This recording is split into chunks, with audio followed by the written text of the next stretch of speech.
age discrimination for returning OFWs. Ang nangyari po kasi yung mga OFWs natin na pagbalik ng Pilipinas, 40 years old tapos ng contract nila, meron age limit ata dito sa Pilipinas na para magtanggap ng mga worker. Nanonotice ka na even sa mga fast food, wala kang makita na medyo may mga edad. Kadalasan, puro mga bata. Bigyan natin ng chance sa mga OFWs natin na pagkatapos mag-abroad, pagbalik dito, pero gusto pa rin magtrabaho, malakas pa, 40 years old, malakas pa yan. Pero hindi nagkakaroon ng opportunity. Why is that? The Department of Labor and Employment is ensuring that the job seeker and applicant is not deprived of employment opportunities on the basis of age. That discrimination is prohibited in the workplace through the implementation of several policies, one of which is Department Order Number 170, Series of 2017, which is the implementing rules and regulations of RA 10911 or the Anti-Age Discrimination in Employment Act. Come on, let's accept it. Pero nangyayari yun. Yes, sir. Mag-example na ako, pumunta po kayo sa mga tanggapan, whether it's office, restaurant, fast food, kadalasan puro mga bata. Marami tayong mga kababayan na gusto magtrabaho rito kaysa iwan nilang kanilang pamilya, mapapalayo, magtsatsaga mag-abroad kasi walang tumatanggap sa kanila because of their age. As much as we have the department order in place, we can only monitor in the regions. We have our regional offices to monitor the implementation of the department order.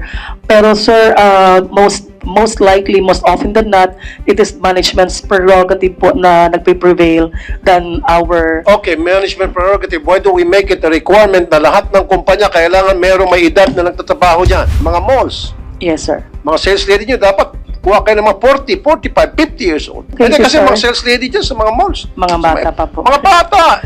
Hindi dapat ganon. Yes, sir. Opo. We understand po. Kasi kung walang age discrimination na nangyari, mapabos-bawasan yung mga kababayan natin na mag-OFW. Make it a requirement sa lahat ng mga kumpanya. Yes, Can sir. you do that? Apo. So, kailan po natin maumpisa niya?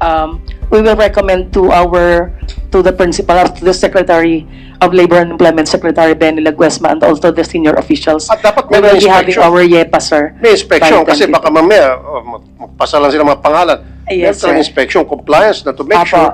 Apo. Yes, sir. Kasama po sa inspectorate yung age discrimination. So, ang gusto ko mangyari before the end of this year, pag pumunta ako ng mga fast food, may makikita na ako ng mga kasing edad po natin. Yes, sir. We will recommend po. Okay na. Yes, sir. Hindi Apo. puro yung mga We will bagets. comply po. Tama kayo, Mr. Chair, susuportahan po natin yung panukalan ninyo na yun. Ano? Lalong-lalo na po sa reintegration program po ng DMW. Isa po ito sa sinusulong po ng DMW. No? Yung pagbalik po ng ating OFW, dire-refer po natin sa mga counterparts natin sa LGUs. Nakikipag-usap po kami sa PESO at saka sa iba't ibang mga organization po kung paano po sila ma-hire doon sa local community kung saan po sila nanggaling. Yun po yung ating direksyon para po sa full integration ng ating OFW. So, reintegration, may pupuntahan yung ating mga OFWs na ayaw nang bumalik sa abroad, ayaw na mag-renew ng contract, may pupuntahan siya doon para siya ay ma-refer sa isang trabaho. Isa po sa programa ng OFW Help Desk through the LGUs ay bigyan po ng kabuhayan, bigyan po ng referral para po ma-employ doon yung ating OFW. Yan po ba'y nagagamit yung help desk ninyo? Marami na ba kayong OFWs na nabigyan yung trabaho pagkatapos sila bumalik na rin sa Pilipinas at tapos ng contract?